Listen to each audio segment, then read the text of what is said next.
الله تعالى وبركاته. الحمد لله نحمده ونستعينه ونستغفره ونؤمن به ونتوكل عليه ونعوذ بالله من شرور أنفسنا ومن سيئات أعمالنا. من يهده الله فلا مضل له ومن يضلله فلا هادي له. ونشهد أن لا إله إلا الله وحده لا شريك له. ونشهد أن سيدنا ونبينا ومولانا محمدا عبده ورسوله. أما بعد، فأعوذ بالله من الشيطان الرجيم. بسم الله الرحمن الرحيم. وما خلقت الجن والإنس إلا ليعبدون. صدق الله العلي العظيم.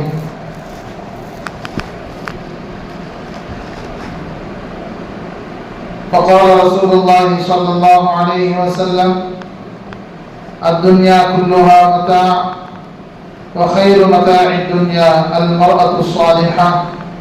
صدق رسول الله صلى الله عليه وسلم.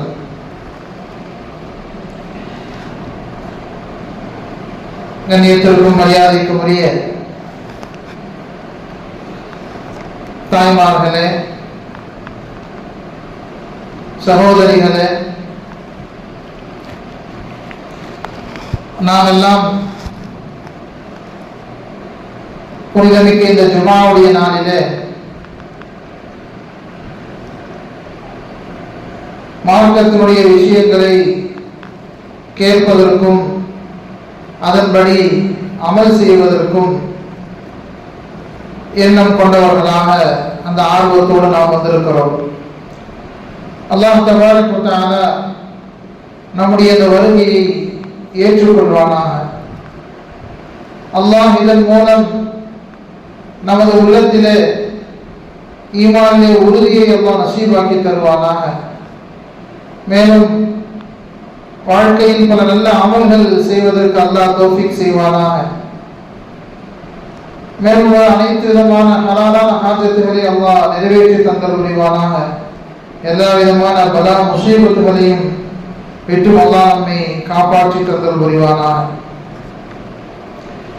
கண்ணியத்திற்குரிய தாய்மார்களே, நான் ஓதிய இந்த வசனத்திலே அல்லாஹ் தபாரக வ தஆலா சொல்கின்றான்: وَمَا خَلَقْتُ الْجِنَّ وَالْإِنسَ إِلَّا لِيَعْبُدُونَ. ஜின் வர்க்கத்தையும் மனித வர்க்கத்தையும் என்னை வணங்குவதற்கே அன்று படைக்கவில்லை என்று அல்லாஹ் குர்ஆனிலே சொல்லி காட்டுகின்றார். இந்த உலகில் எந்த ஒரு பொருளாக இருந்தாலும் அது ஒரு நோக்கத்திற்காக படைக்கப்பட்டிருக்கிறது. அந்த நோக்கத்தை அது இழந்து விடும் பொழுது அதற்குண்டான கண்ணியத்தை, மரியாதையை, அதனுடைய இடத்தை அது இழந்து விடுகிறது. ஒரு மின்விசிறி, ஒரு ஃபேன் வாங்குறோம் அப்படின்னா அதனுடைய நோக்கம் அது நமக்கு காற்றை தர வேண்டும். ஒரு விளக்கு அது ஒளியை தர வேண்டும். அது தராத பட்சத்தில் அது நமக்கு உபயோகம் இல்லாததாக, நம்மிடத்தில் தூக்கி எறியப்படுகிற ஒரு பொருளாக அது மாறிவிடுகிறது. இந்த உலகத்தில் அல்லாஹ் தபாரக் வ தஆலா மனிதனை ஏன் படைத்தான் என்று சிந்திக்கும் பொழுது, நாம் உண்பதற்காக படைத்தானா, உறங்குவதற்காக படைத்தானா, அல்லது சந்தோஷங்களை அடைந்து கொள்வதற்காக படைத்தானா என்று பார்த்தால், அல்லாஹ் குர்ஆனிலே சொல்வதை போன்று அல்லாஹ் படைத்த நோக்கம் என்பது இபாதத், அல்லாஹ்வை அறிவது, அல்லாஹ்வை பற்றி புரிந்து கொள்வது, பிறகு அல்லாஹ் ரசூலுடைய வழியில் நடப்பது, அதுதான் இபாதத். இதை தவிர இந்த உலகத்தில் இருக்கக்கூடிய எல்லா பொருட்களும் நாம் இந்த இபாதத்தை செய்வதற்கு நமக்கு ஒரு உதவியாகத்தான் இருக்கிறது. அல்லாஹ் குர்ஆனிலே பல இடத்திலே சொல்லி காட்டுகின்றான். ஒரு ஹதீஸிலே வரும்: அத்துன்யா குலிகத் லக்கும் வ அன்தும் குலிக்தும் லில் ஆகிரா.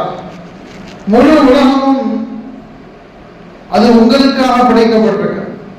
இந்த உலகில் எத்தனை பொருட்கள் இருக்கிறதோ அத்தனை பொருட்களும் அவைகள் அனைத்தும் நமது தேவைக்காக, மனிதனின் தேவைக்காக அது படைக்கப்பட்டிருக்கிறது.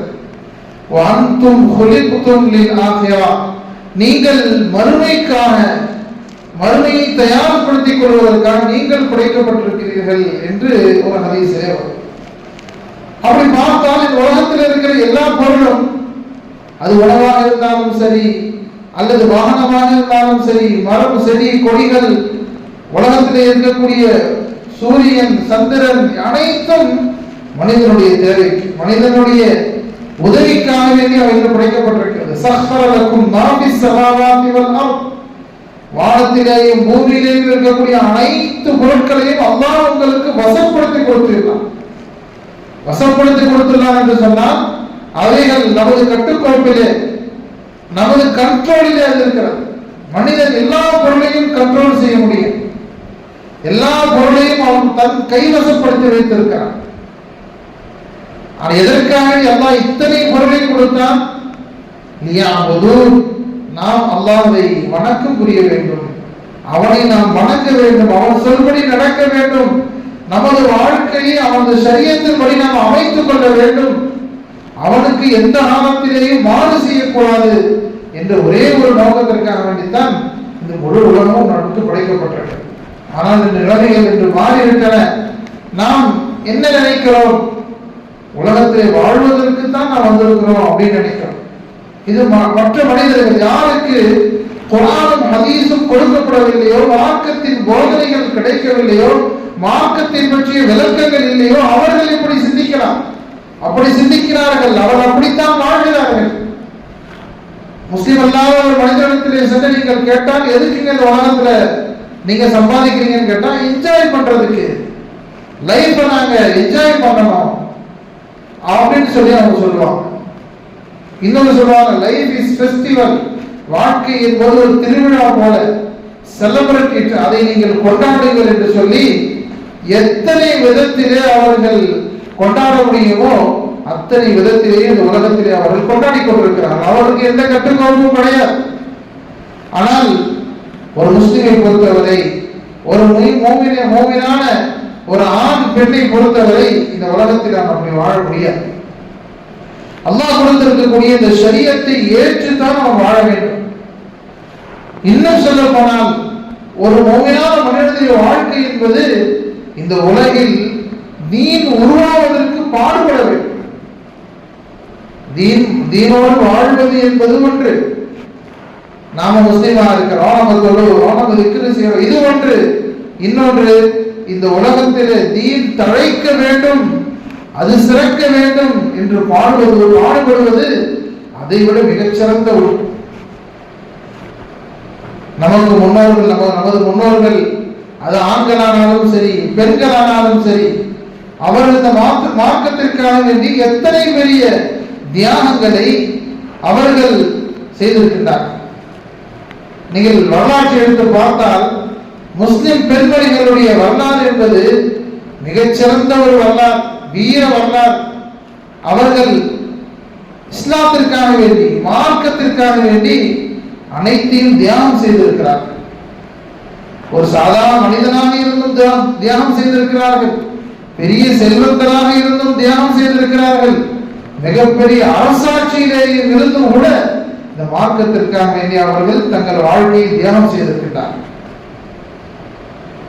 நாம் எல்லாம் அறிந்திருக்கிறோம், நபி ஸல்லல்லாஹு அலைஹி வஸல்லம் அவர்கள் இஸ்லாத்தை ஆரம்ப காலத்திலே கொண்டு வந்த பொழுது நபி அவர்களுக்கு உதவியாக யார் இருந்தார்கள்? நபி ஸல்லல்லாஹு அலைஹி வஸல்லம் அவர்களுக்கு வஹி இறங்குகிறது, ஹிரா குகையிலே வஹி இறங்குகிறது. அங்கிருந்து வீட்டிற்கு வருகிறார்கள். வீட்டிற்கு வந்து அவர்களுடைய நிலையை சொல்லும் பொழுது அவர்களை முதலில் ஏற்றுக்கொண்ட முதல் முஸ்லிம் அன்னை ஹதீஜா ரலியல்லாஹு அன்ஹா. இஸ்லாத்தை ஏற்றுக்கொண்ட முதல் பெண்மணி, வரலாற்றிலேயே முஸ்லிமான முதல் பெண் அவர் அன்னை ஹதீஜா ரலியல்லாஹு அன்ஹா. இது முஸ்லிமான பெண்களுக்கு கிடைத்த மிகப்பெரிய கண்ணியம் இல்லையா? மாதர் குலத்திற்கு கிடைத்த ஒரு மிகப்பெரிய கண்ணியம். அன்னை ஹதீஜா ரலியல்லாஹு அன்ஹா அவர்கள் தான் இந்த உலகத்திலேயே முதல் முஸ்லிம் பெண்மணியாக இருக்கிறார்கள். அன்னை ஹதீஜா ரலியல்லாஹு அன்ஹா வாழ்க்கை எவ்வளவு உயர்ந்தது! அவர்கள் மிகப்பெரிய செல்வ சீமாட்டி. அவர்கள் தங்களுடைய சொத்துக்களை கொடுத்து அதை வியாபாரம் செய்து வரும்படி ஆட்களை அனுப்புவது வழக்கு. அப்படி அவர்கள் பெரிய வியாபாரம் செய்யக்கூடிய மிகப்பெரிய ஒரு பணக்காரராக செல்வ சீமாட்டியாக அவர்கள் இருந்தவர்கள். அவர்கள் இஸ்லாத்தை ஏற்றுக்கொண்ட பிறகு நபி ஸல்லல்லாஹு அலைஹி வஸல்லம் அவர்களுக்காக வேண்டிய அனைத்தையும் தியாகம் செய்கிறார்கள், எல்லாவற்றையும். ஏனென்று சொன்னால் நபி அவர்கள் கொண்டு வந்த அந்த கொள்கை, இந்த ஈமான், இந்த இஸ்லாத்திற்காக வேண்டி அனைத்தையும் அவர்கள் தியாகம் செய்கிறார்கள். ரசூலுல்லாஹ் மார்க்கத்தை எடுத்து சொல்றாங்க, அவங்கள்ட்ட இருந்த பணம் எல்லாம் காலி ஆயிடுச்சு. ஏனென்றால் அவங்க வியாபாரத்துக்கு போக முடியல. இதுக்கு முன்னாடி வியாபாரத்துக்கு போனாங்க, சம்பாதிச்சாங்க. ஆனால் எப்பொழுது மார்க்கத்தை முழு நேர பணியாக அவர்கள் செய்தார்களோ அப்பொழுது அவர்களுக்கு செல்வம் இல்லை, காசு பணம் காலி ஆயிட்ட பொழுது அன்னை ஹதீஜா ரலியல்லாஹு அன்ஹா தான் செலவு பண்ணாங்க.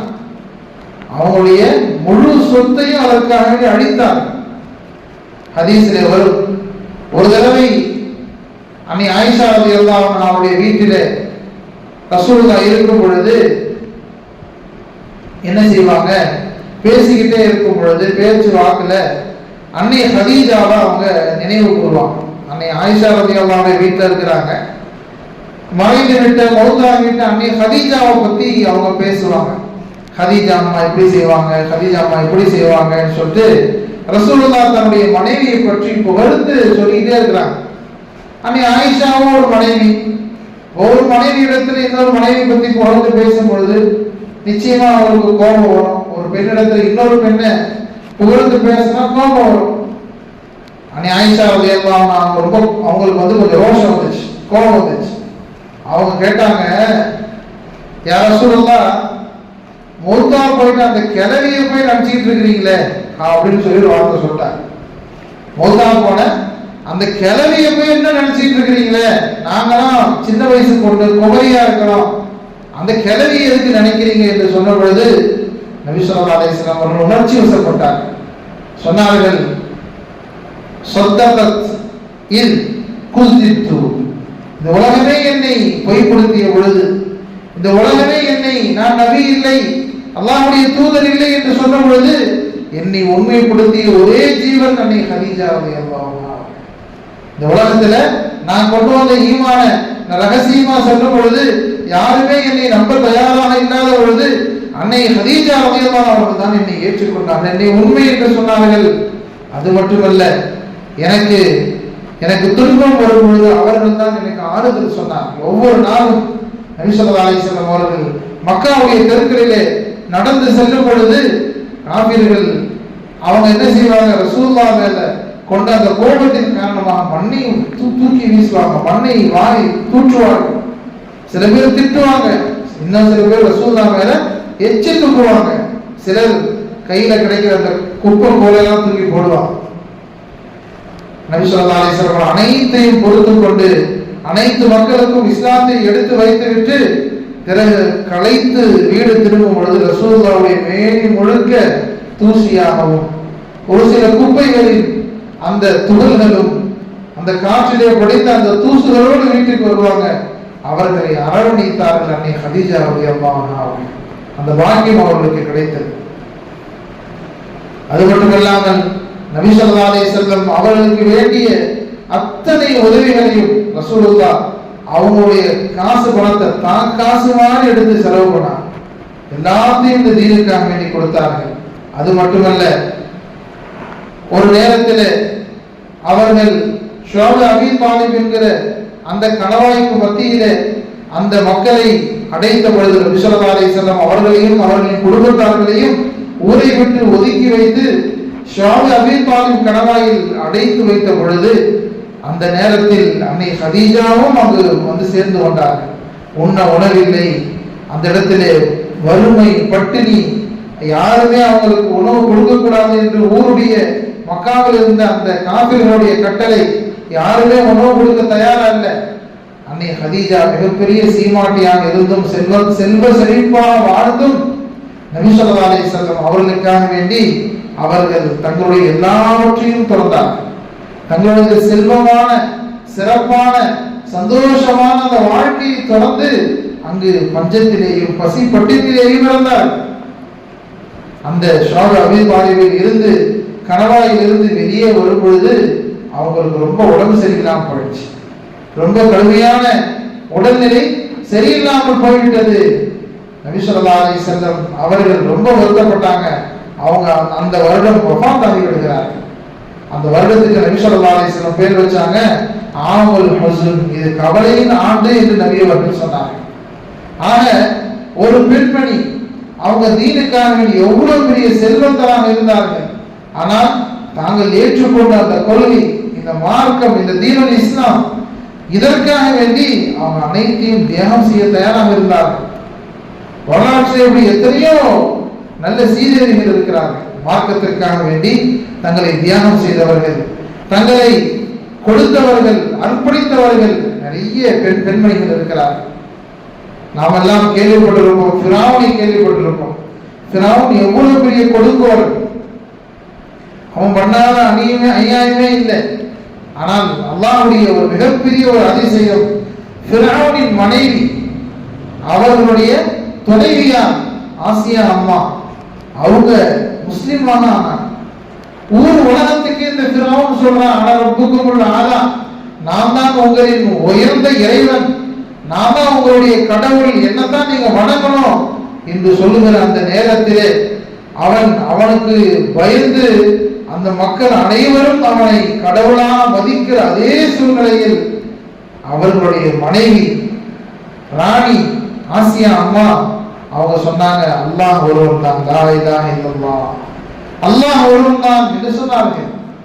அந்த தைரியம் அந்த அம்மாவுக்கு கிடைத்தது. அவங்க ராணியா இருந்தாங்க, இளவரசி இல்லை, அந்த பட்டத்து ராணி, அந்த நாட்டை ஆளக்கூடிய ராணியாக இருந்தும், மன்னனுடைய மனைவியாக இருந்தும், அவர்களுடைய உள்ளத்திலே அந்த இஸ்லாம் எப்பொழுது துளிர்விட்டதோ, மார்க்கம் எப்பொழுது உள்ளத்திலே நுழைந்து விட்டதோ, அவங்க எதை பத்தியும் கவலைப்படலை.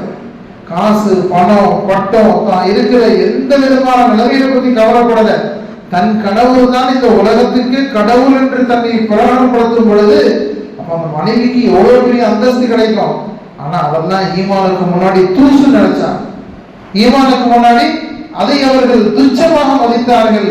அவங்க ஃபிரௌனை எதிர்த்து பேசினாங்க, நீ கடவுள் கிடையாது, லா இலாஹ இல்லல்லாஹ், வணங்குவதற்கு தகுதியானவன் அல்லாஹ்வை தவிர இந்த உலகத்திலே யாரும் இல்லை என்று அந்த இடத்திலே தைரியமாக எடுத்து சொன்னார்.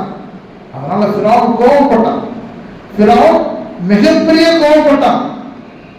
வரலாற்றில் எழுதப்படுகிறது, ஆசியா அம்மா அவர்கள் இஸ்லாத்தை ஏற்றுக்கொண்டார்கள், ஈமானை ஏற்றுக்கொண்டார்கள். மூசா அலைஹிஸ்ஸலாம் கொண்டு வந்த அந்த மார்க்கத்தை ஏற்றுக்கொண்ட பொழுது ஃபிரௌன் மிகப்பெரிய கோபப்பட்டான். அவருடைய கோபம் எல்லையை தாண்டிய பொழுது தன் மனைவி என்றும் பாராமல் சித்திரவதை செய்தார். ஆசியா அம்மாவுக்கு அவர்களுடைய உடலை துண்டு துண்டாக வெட்டினார். அதை அவர்களுடைய உடலை ஆணி கொண்டு அரைந்து துண்டு துண்டாக வெட்டினான். கேட்பான், என்ன கடவுளா ஏத்துக்கிறியா? அவங்க இல்ல இல்லன்னு சொல்லுவாங்க, வெட்டுவான். இப்படியாக வெட்டி வெட்டி வெட்டி அந்த அம்மாவை அவன் ஷஹீதாக்கினான். ஆனால் அல்லாஹ் குர்ஆனிலே ஒரு மூமினான பெண்ணுக்கு உதாரணமாக ஆசியா அம்மா அல்லாஹ் குர்ஆன்ல சொல்றான், وَضَرَبَ اللَّهُ مَثَلًا لِلَّذِينَ آمَنُوا, ஈமான் கொண்ட அந்த மக்களுக்கு உதாரணத்தை அல்லாஹ் சொல்லுகின்றான். இம்ரஅத் ஃபிரௌன், ஃபிரௌனுடைய மனைவியை அல்லாஹ் தஆலா உதாரணமாக சொல்லிட்டான். அப்ப அவ கொடுமைப்படுத்தும் பொழுது ஆசியா அம்மா அந்த கொடுமை தாங்க முடியல. கலிமாவை சொல்றாங்க, அவன் வெட்டறான், கொடுமைப்படுத்துறான், ஆணி அறையறான். இது قالت رب ابن لي عندك بيتا في الجنة ونجني من فرعون وعمله ونجني من القوم الظالمين. அல்லாஹ் அவர்கள் அந்த பாதிக்கப்படுகிற ஈமானுக்காக வேண்டி அவர்கள் கொடுமைப்படுத்துகிற அந்த நேரத்தில் அவர்கள் சொன்ன, அவர்கள் கேட்ட ஒரு துஆவை அல்லாஹ் குர்ஆனிலே பதிவு செய்கிறார். அவங்க துஆ செஞ்சாங்க. இன் قالت, ஆசியா அம்மா சொன்னாங்க, ரப்பி, எனது இறைவா, இப்னிலி இன்தக பைத்தன் ஃபில் ஜன்னah, யா அல்லாஹ் சொர்க்கத்திலே உன்னிடத்திலே எனக்கு ஒரு வீட்டை கொடு, ஒரு வீட்டை கட்டி கொடு. நான் எவ்வளவு வேதனைப்படுறேன். இந்த உலகத்திலே நான் ராணியாக வாழ வேண்டியவன், மாளிகைக்கு சொந்தக்காரி, இந்த நாட்டுக்கே நான் தலைவி. ஆனால் உன்னை ஏற்றுக்கொண்ட ஒரே காரணத்திற்காக என்னை கொடுமை செய்கிறார். சொர்க்கத்திலே உனக்கு பக்கத்தில் எனக்கு ஒரு மாளிகையை நீ கட்ட வேண்டும். அவன் அல்லாஹ்வை கேட்டான். இந்த கொடுமையிலிருந்து என்னை காப்பாற்று, அவனது மோசமான செயல்பாடுகளிலிருந்து என்னை காப்பாற்று, இந்த அநியாயக்கார சமூகத்திலிருந்து என்னை காப்பாற்று என்ற ஒரு துவா செய்த பொழுது அவங்க அந்த மரணமாகக்கூடிய சமயத்தில் அல்லாஹ் அவர்களுக்கு கட்டியிருந்த அந்த சொர்க்கத்தை அவருடைய கண்ணிலே காட்டினான். அந்த சொர்க்கத்தை கண்டுகொண்டே அவர்கள் இந்த உலகை விட்டு பிரித்தார்கள் என்று வரலாறு சொல்றார். அப்ப இந்த ஈமான் யாருடைய உள்ளத்திலே சென்று விடுகிறதோ அவர்கள் எவ்வளவு பெரிய அரசியாக இருந்தாலும் கூட இந்த ஈமானுடைய பவர், இந்த இஸ்லாத்தினுடைய பவர் அவனுடைய உள்ளத்திலே இறங்கிவிட்டது. அல்லாஹ்வுடைய முஹப்பத், அல்லாஹ் தான் எனக்கு, அல்லாஹ்வுடைய கட்டளை தான் எனக்கு முக்கியம், அல்லாஹ்வுடைய தௌஹீது தான் எனக்கு முக்கியம், அவனை அன்றி நான் எதையும் நான் ஏற்றுக்கொள்ள மாட்டேன், எதை பற்றியும் நான் சிந்திக்க மாட்டேன் என்கிற அந்த சிந்தனை அவருடைய உள்ளத்திலே கூடியிருந்தது. இப்படித்தான் சஹாபா பெண்மணிகள், நமது முன்னோர்கள், இந்த மார்க்கத்தை ஏற்றுக்கொண்டவர்கள் தீனுல் இஸ்லாத்திற்காக வேண்டிய கஷ்டங்களை சுமந்து இந்த மார்க்கத்தை அப்படி பாதுகாத்தார்கள், தன்னுடைய உயிரை கொடுத்து இந்த பாதுகாத்தார்கள். பெண்களுக்கும் இதில் மிக முக்கியமான பங்குண்டு. இந்த உலகத்திலே இஸ்லாத்திலே முதல் ஷஹீத் யாரு? நம்ம எல்லாம் கேள்விப்பட்டிருப்போம், சுமையா அம்மா. இஸ்லாத்தினுடைய முதல் ஷஹீத் சுமையா அம்மா. அபூ ஜஹல் அவர்களை கொன்று விடுவான். அவ்வளவு அந்த மோசமான அந்த அபூ ஜஹல் சுமையா அம்மாவை அவர்களை கொலை செய்து விடுவான். இஸ்லாத்திலே ஏற்பட்ட முதல் கொலை அவர்கள் தான் முதல் ஷஹீத் என்று இஸ்லாத்திலே காணப்படுகிறார்.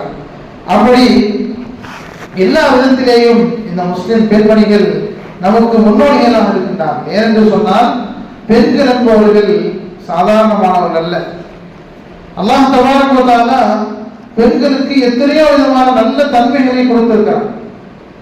ஆண்களிடத்திலே இல்லாத எத்தனையோ நல்ல தன்மைகள் பெண்களிடத்தில் இருக்கிறது.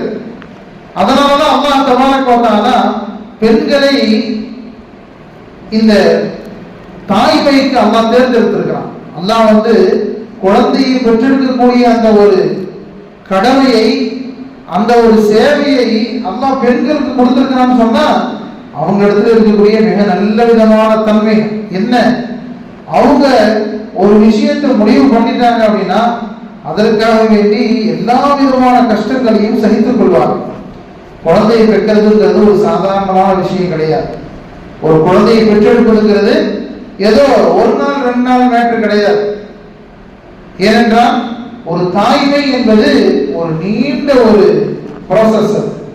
10 மாதங்கள், முதல் நாள்ல இருந்து கடைசி நாள் வரைக்கும் அவருடைய உடல்ல ஒரு மாற்றம் இருந்துகிட்டே இருக்கும். ஆனாலும் அந்த கஷ்டங்களை சகிக்கக்கூடிய தன்மை அல்லாஹ் அவரிடத்துல கொடுத்திருக்கான். மன உறுதி, எவ்வளவு கஷ்டம் வந்தாலும். ஏன்னா ஒரு மனிதன் இந்த உலகத்திலே மரணத்திற்கு நெருக்கமாக சென்று வருவது என்பது பிரசவம் தான். பிரசவம் என்பது அது மரணத்திற்கு மிக நெருக்கமானது.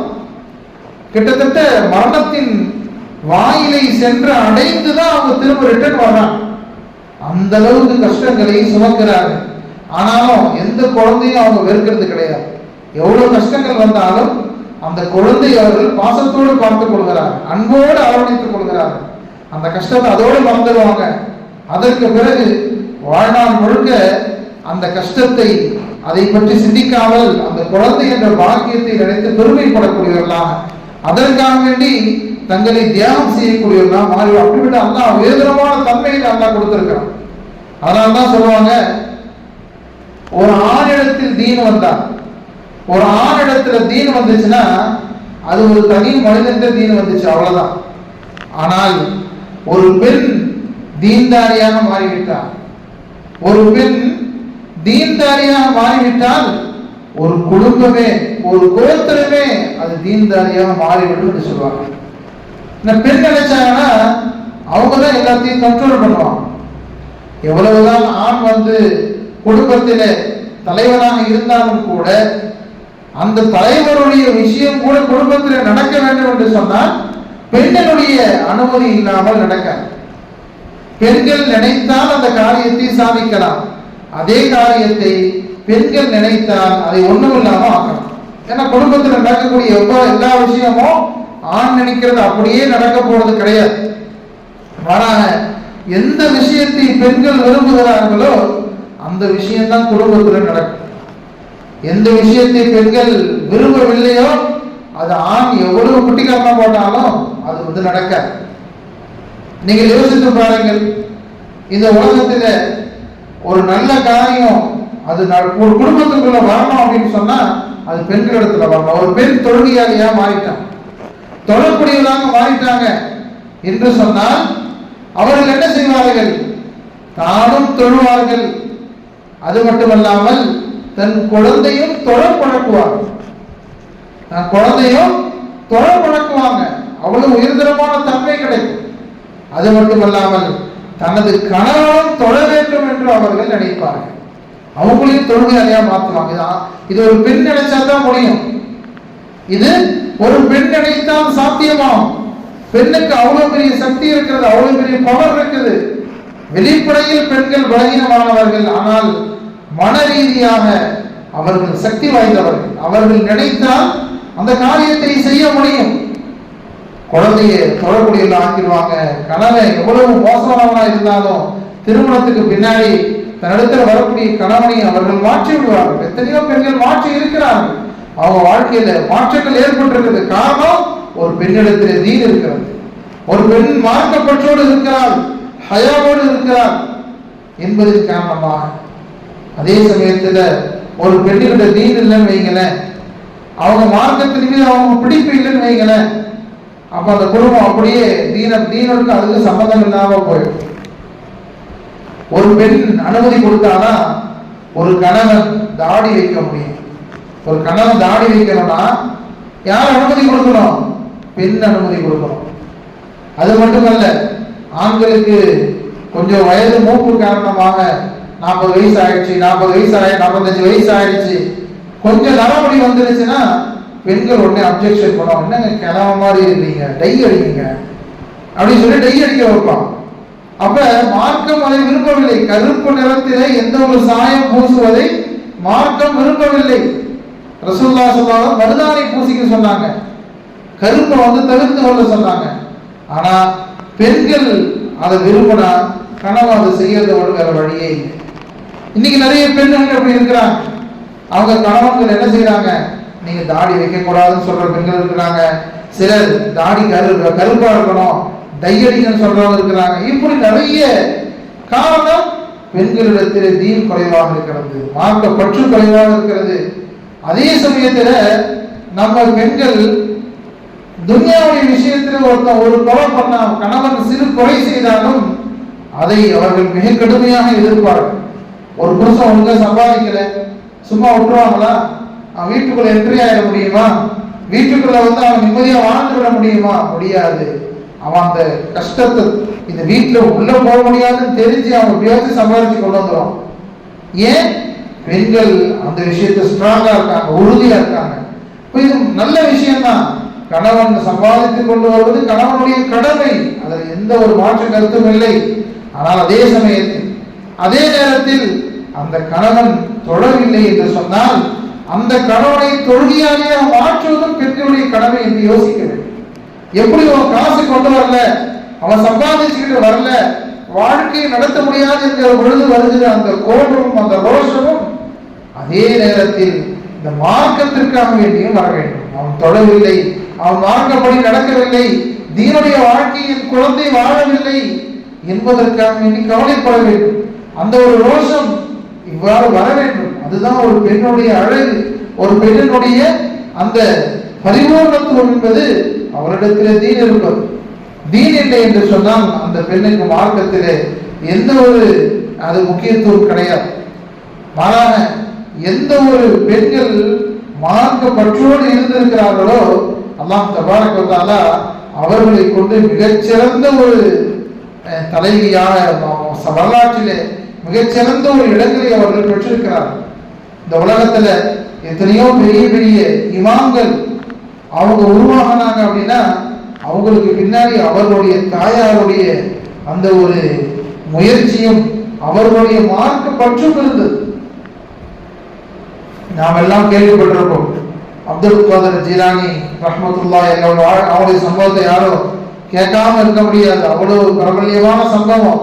அவங்க மிகப்பெரிய ஒரு சூஃபிசத்தினுடைய மிகப்பெரிய ஒரு வலியுல்லாவாக அல்லாஹ்வுடைய இறைநேசனாக மாறினாங்கன்னா அவங்களுடைய தாயாருடைய உழைப்பும் துவாவும். நாம் எல்லாம் கேள்விப்பட்டிருக்கோம். அந்த அப்துல் காதர் ஜீலானி ரஹ்மத்துல்லாஹி அவர்களை அவருடைய தாயார் அனுப்பிச்சு வைப்பாங்க. அனுப்பி வைக்கும் பொழுது அவர்களுடைய அந்த விழா பக்கத்திலே ஒரு ஜோப்போடு வச்சு அதுக்குள்ள அவங்க பொருட்காசுகளை போட்டு தச்சிருவாங்க. தச்சு ஒரு கூட்டத்தோடு அவர்கள் கல்வி கற்பதற்காக வேண்டி அவர்களை அனுப்பிவிடுவார்கள்.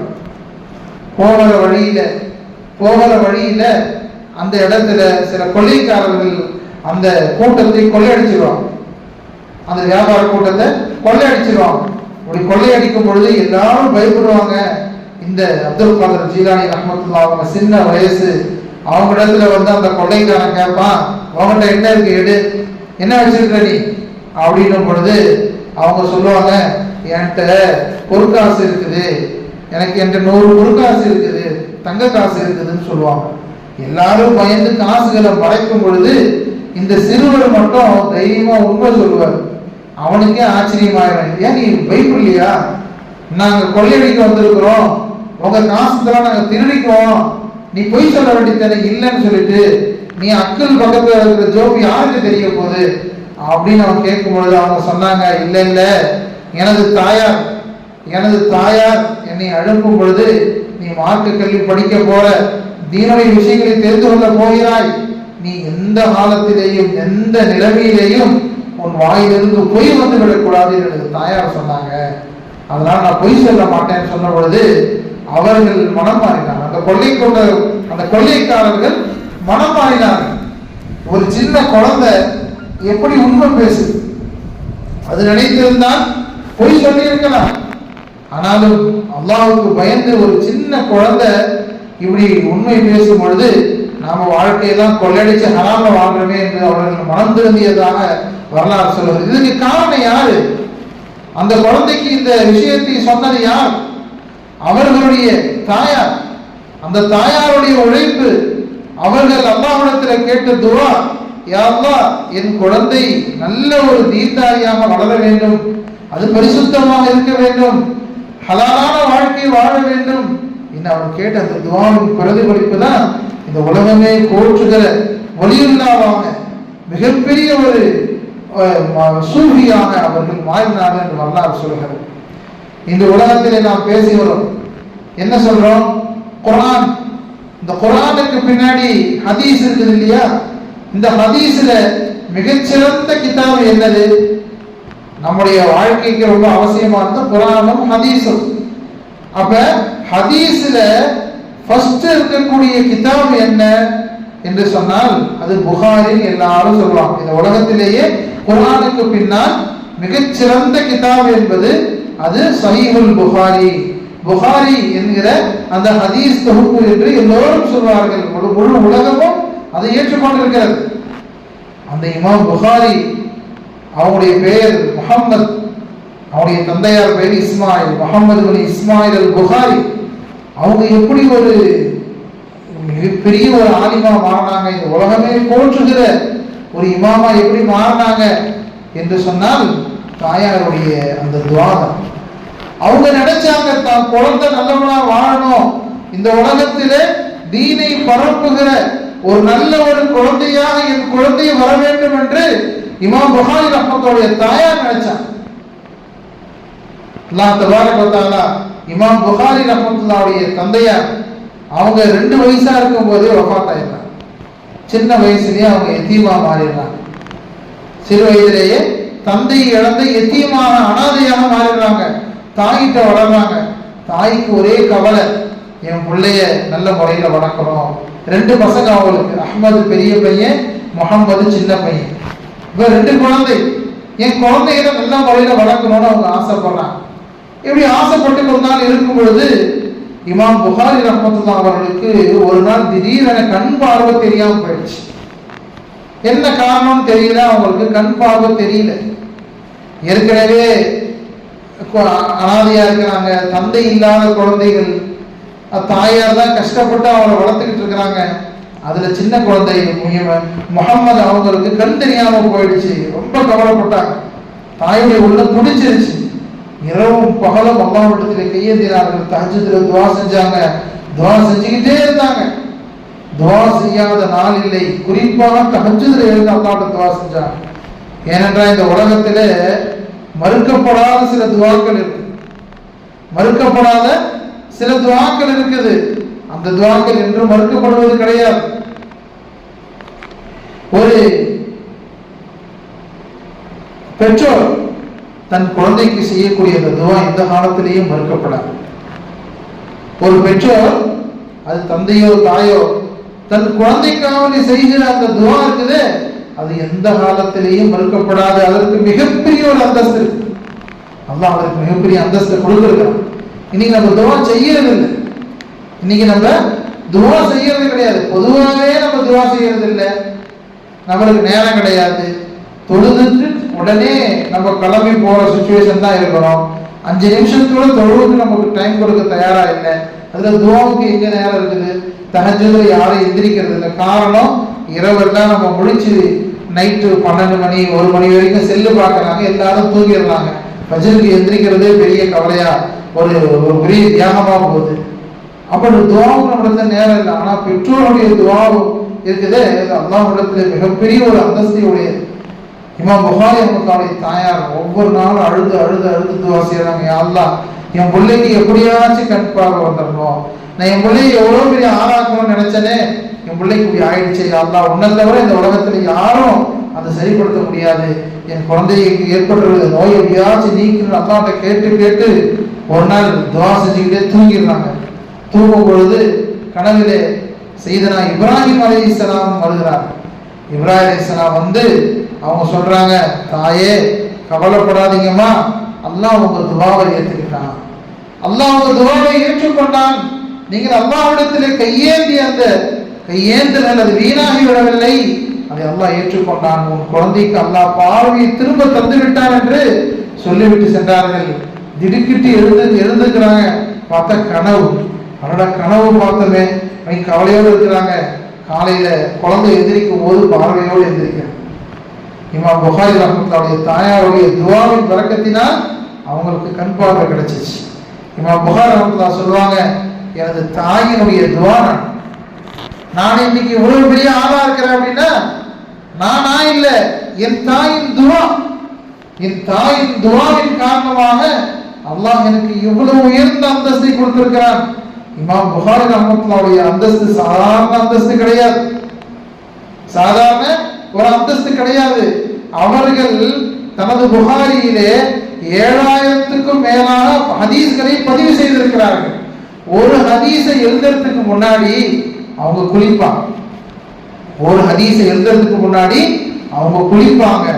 குளிச்சுட்டு 2 ரக்காத் தொழுது அல்லாஹ்ட்ட துஆ செய்வாங்க. யா அல்லாஹ், நான் இந்த ஹதீஸை எழுதுறேன், இந்த சேவையை நீ ஏத்துக்கோ, இதை கொண்டு மக்களுக்கு நீ பயன்படு என்று ஒவ்வொரு ஹதீஸ் எழுதும் பொழுதும் குளித்து விட்டு அவர்கள் 2 ரக்காத் தொழுது அல்லாஹ்விடத்தில் துஆ செய்து விட்டு அந்த ஹதீஸை எழுதுவாங்க. இப்படி எழுதுனாங்க அந்த கிதாபு. ஒரு நாள் 2 நாள் எழுதின கிதாபு கிடையாது. இப்படி அந்த மார்க்க பற்றி எப்படி வந்துச்சு, அந்த மார்க்க பற்றி எப்படி வந்துச்சு? தாயினுடைய அந்த துஆவின் பரக்கத்தினால் தான் வந்தது. இந்த தாய் அல்லாஹ்விடத்தில் கேட்ட துஆக்கள், அல்லாஹ் என் பிள்ளையை நீ வந்து கபூல் ஆக்கணும், என் பிள்ளையை நீ சிறந்தவனா ஆக்கணும், அவனுக்கு மார்க்கத்தினுடைய கல்வியை கொடுக்கணும். அந்த சின்ன வயசுலேயும் அந்த கஷ்டத்திலேயும் நான் குழந்தைகளை ஹஜ்ஜுக்கு கூட்டு போனாங்க. எதுக்குன்னா, அந்த காலத்துல இந்த காலம் மாதிரி அந்த காலம் கிடையாது. அந்த காலத்துல குர்ஆனையும் ஹதீஸையும் படித்திருக்கக்கூடிய ஆலிம்கள் பெரும்பாலும் மக்காவில் இருந்தாங்க. மக்கா மதீனாவோட தான் அவங்க தங்கி இருப்பாங்க. அப்ப அவங்களுடைய தாயார் நினைச்சாங்க, நான் புள்ள படிக்கணும் அப்படின்னா அதை வந்து நான் மக்காவில் கொண்டு போனா அவன் இன்னும் ஈஸியா படிக்கலாம் அப்படின்னு சொல்லிட்டு ஹஜ்ஜுக்கு கூட்டு போறாங்க. ஹஜ்ஜுக்கு கூட்டு போய் ஹஜ்ஜெல்லாம் முடிஞ்ச பின்னாடி தன் பெரிய மகன் தனக்கு உதவிக்காக கூட்டு வந்துடுறாங்க. தன்னுடைய இளைய மகன் முகமது புகாரி ரஹ்மத்துல்லாஹி அலைஹி அவர்களை அந்த மக்காவிலேயே விட்டுட்டு வர்றாங்க. அந்த தாயுடைய தியானத்தை பாருங்க. அந்த மக்காவில என்ன செய்யறாங்க, விட்டுட்டு வர்றாங்க. விட்டுட்டு வந்து அல்லாஹ்விடத்திலே துஆ செய்தார்கள். அவர்கள் அந்த மக்காவிலே பல இடங்களிலே அவர்கள் தீனுடைய கல்வியை கற்றார்கள். இவ்வாறு அவங்க தன் குழந்தைகளிடத்தில் தீன் வரணும்னு ஆசைப்பட்டாங்க. இன்னைக்கு நம்மளும் அதை ஆசைப்படணும். இன்னைக்கு என்னன்னா நம்முடைய குழந்தைகள் பெரும்பாலும் நம்ம குழந்தைகளுடைய விஷயத்துல மார்க்கத்துக்கு துன்யாவுக்கு கொடுக்குற முக்கியத்துவம் மார்க்கத்துக்கு கொடுக்கறது இல்லை. ஸ்கூலுக்கு கொடுக்குற முக்கியத்துவம் அதுல அதனுடைய இதை வந்து மதரசாக்களுக்கு சில தாய்மார்கள் கொடுக்கறது இல்லை. சில பேர் கொடுக்குறாங்க, அல்ஹம்துலில்லாஹ் அந்த மாதிரி கொடுக்குறவங்க இருக்கிறாங்க. சில பேர் என்ன செய்யறது இல்லை, அதுக்கு முக்கியத்துவம் கொடுக்கறது இல்லை. அவங்க எப்ப பாரு என்ன செய்யறது, அவங்களை எங்க போனாலும் கூப்பிட்டு போயிட்டே இருக்கிறது. அவன் பையன் மாசாவுக்கே வரமாட்டான். அவன் படிக்கிறதுக்கு அவன் நேரமே இருக்காது. 1 மணி நேரம் மாசா நடக்குதுன்னா அந்த 1 மணி நேரம் கூட அவனுக்கு படிக்க வர்றதில்லை. அவன் வந்து அவங்க எந்த விதத்திலேயும் தீனுடைய விஷயங்களை கத்துக்கிறதுக்கு அவனுக்கு சான்ஸ் கொடுக்கல. இப்ப நாளைக்கு பின்னாடி அவன் வழி தவறிட்டான், ஏதாச்சும் கெட்டு போயிட்டான்னா அன்னைக்கு போய் கவலைப்படுவான். ஹசரத் துஆ செய்யுங்க ஹசரத், என் பிள்ளை எப்படி ஆயிட்டான் ஹசரத், என் பிள்ளை எப்படி போயிட்டான் ஹசரத், அது பின்னாடி போய் கவலைப்படுவாங்க. தவிர என்னைக்கு கவலைப்படணுமோ, என்னைக்கு அந்த குழந்தையை பற்றி நம்ம அக்கறை படணுமோ, அந்த குழந்தைக்கு தீனை ஊட்டணுமோ அன்றைக்கு அதை பற்றி சிந்திப்பது கிடையாது. மாறாக சிறு வயதிலிருந்து அந்த குழந்தைக்கு பழக்கம். ஹதீஸ்ல வருது, சஹாபா பெண்மணிகள் நோன்பு வைக்கும் பொழுது என்ன செய்வாங்கன்னா, குழந்தைகளுக்கு பால் கொடுக்கறது கூட டைமிங் லேட் ஆக்கி அவரும் நோன்பு வைக்கணும்னு நினைப்பாங்க. ஆச்சரியமான ஒரு அந்த பெண்களுடைய உயர்ந்த அந்தஸ்து. சகல் நேரத்துல பால் கொடுத்துட்டு அப்புறமா மகரிபுக்கு தான் பால் கொடுக்குற மாதிரி அந்த குழந்தைக்கு அந்த காலத்தெல்லாம் செய்திருக்கிறாங்க. இன்னைக்கு அப்படி செய்யணும்னு நாங்க சொல்லல. ஆனால் அவர்கள் மார்க்கத்தின் மீது உண்டான பற்று இப்படி இருந்துச்சு. அந்த குழந்தையும் சின்ன வயசுல இருந்தே நோன்பு பழக்கணும்னு அவங்க நினைச்சாங்க. சிறு வயதுல இருந்து நோன்பு பழக்கணும் அப்படின்னு சொல்லி நினைச்சாங்க. இந்த மாதிரி எத்தனையோ விதமான சம்பவங்கள் இருக்குது. நம்முடைய முன்னோர்கள் அவங்க என்ன செய்திருக்கிறாங்க, இந்த மார்க்கத்துடைய விஷயத்தில் எவ்வளவு முக்கியத்துவம் கொடுக்குறாங்க. ஏனென்றால் நம்முடைய குழந்தைகள் தீன்தாரியாக வளரணும் அப்படின்னு சொன்னா, அவங்க நமக்கு கண்குளிர்ச்சியா இருக்கணும்னு சொன்னா நாம தான் அவங்களுக்கு தீனை கொடுக்கணும். அஜித்தா இருக்கட்டும், மற்றவங்களா இருக்கட்டும், 1 மணி நேரம் சொல்லிக் கொடுப்பாங்க, ஒரு நாள் 2-3 மணி நேரம் சொல்லிக் கொடுக்க முடியும். அதுக்கு மேல அவங்க நம்மகிட்ட தான் இருக்க போறாங்க. எனவே இந்த மார்க்கத்தை, இந்த தீனை நம்முடைய குழந்தைகளை கொடுப்பது மிகப்பெரிய ஒரு பொறுப்பாக இருக்கிறது. நபி ஸல்லல்லாஹு அலைஹி வஸல்லம் அவர்கள் சொல்வார்கள், குல்லுக்கும் ராயின் வ குல்லுக்கும் மஸ்ஊலுன் ரஅய்யதிஹி, நீங்கள் அனைவரும் பொறுப்பாளர்கள், நீங்கள் ஒவ்வொருவரும் உங்களுடைய பொறுப்பை பற்றி கேட்கப்படுவீர்கள். ஒரு ஆண் தன் வீட்டினுடைய பொறுப்பாளி, அவன் தன் வீட்டுடைய விஷயங்களை பற்றி கேட்கப்படுவான்.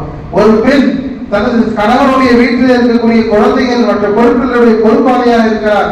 எனவே அவள் அதை பற்றி கேட்கப்படுவாள் என்று நபி ஸல்லல்லாஹு அலைஹி வஸல்லம் சொல்லியிருக்கிறார்கள். எனவே நாம் அல்லாஹ் தபாரக வ தஆலா நமக்கு நல்ல ஒரு சான்ஸ், வாய்ப்பு அல்லாஹ் தந்திருக்கிறான். மதரசாக்கள் இருக்கிறது, இஸ்லாம் மதரசா இருக்கிறது, ஓதுறதுக்கு உண்டான நல்ல வாய்ப்புகள் இருக்கிறது. இதை நாம் பயன்படுத்திக் கொள்ள வேண்டும். நம்முடைய குழந்தைகளை மிகச்சிறந்த குழந்தைகளாக நாம் ஆக்கிக் கொள்ள வேண்டும். அல்லாஹ் தபாரக வ தஆலா நம்மவர்களுக்கு இந்த ஒரு நல்ல சிந்தனையை அல்லாஹ் தந்து புரிவானாக. அல்லாஹ் நமது குழந்தைகளை மார்க்கப்பட்டுள்ள சிறந்த கண்குளிர்ச்சியான குழந்தைகளை அல்லாஹ் நமக்கு ஆக்கி தந்து புரிவானாக. நமது குழந்தைகள் நம்முடைய பேச்சை கேட்டு நடக்கக்கூடிய சிறந்த குழந்தைகளை அல்லாஹ் ஆக்கி தருவானாக. அல்ஹம்துலில்லாஹி ரப்பில் ஆலமீன். அஸ்ஸலாமு அலைக்கும் வரஹ்மத்துல்லாஹி தஆலா வ பரகாத்துஹு.